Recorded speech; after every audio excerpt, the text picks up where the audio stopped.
Like so many other firsts for LAFC this season, the first midweek match in club history was a success. Minnesota United arrived at Banc of California Stadium with defending in mind, but a professional performance from Bob Bradley's side got the job done 2-0 on the night.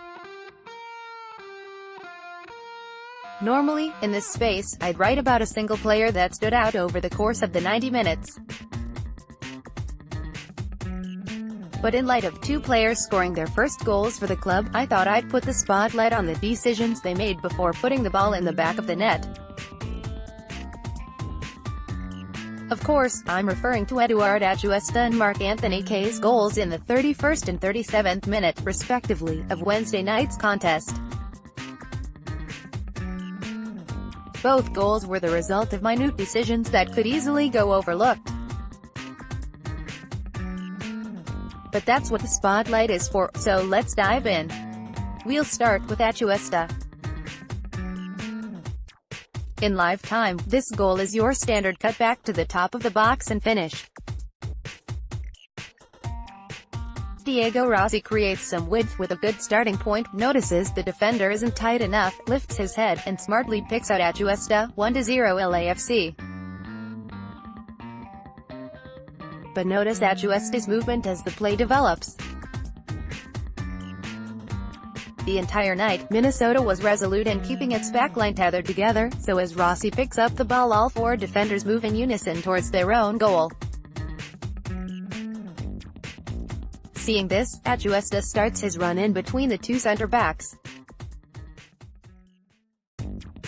He has eyes across the field, so as the fullback is attending to Rossi, and the center-back on that side is doing the same. Atuesta off the back shoulder of Michael Boxall is essentially invisible to half the United backline. Here's where Minnesota makes the biggest mistake.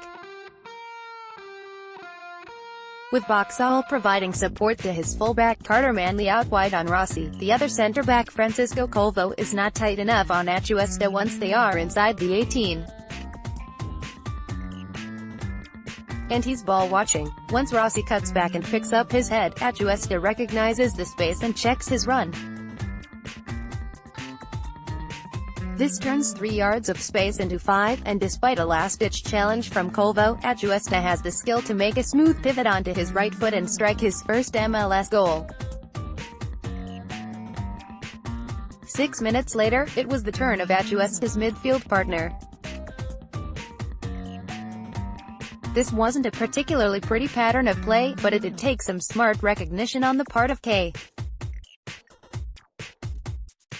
Once again, with United defending at about the width of their penalty box, LAFC initiate this movement wide. This time it is Carlos Vela on the ball. Vela cuts in on his preferred left foot and attempts a cross into the box that's deflected nearly at the point of contact. In a numbers perspective, Minnesota aren't in bad shape here. All four defenders are back, as are two midfielders. But again, no one on United's side is tight enough as the ball is played in and they're all ball-watching once again. This allows Latif Blessing, yes, all 5 feet 4 inches tall of Latif Blessing, to win a header near the center of the box and Kaye to smash home at the back post from 6 yards out. Kaye makes 2 smart decisions in this sequence. First, he recognizes Minnesota's 6 men in the box and that he is the farthest LAFC midfielder forward when the play develops, so he powers towards the back post anticipating Vela's cross. Second, once the cross is deflected, notice the couple of steps Kaye takes back to get onside before Blessing skies to nod the ball into his path. Asked about the movement after the match by ESPN LA 710's Dave Denholm, Kaye admitted the step back was more instinct than a conscious decision.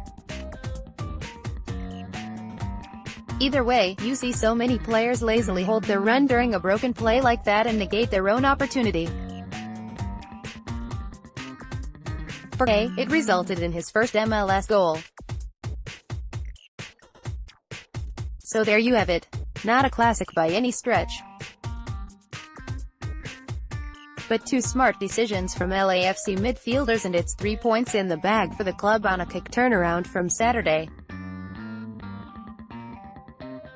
Now riding a 5-match unbeaten streak with NYCFC coming to the Banc on Sunday, May 9th at 5:30 p.m. Pacific Time, FS1, we'll see if LAFC can build off this momentum.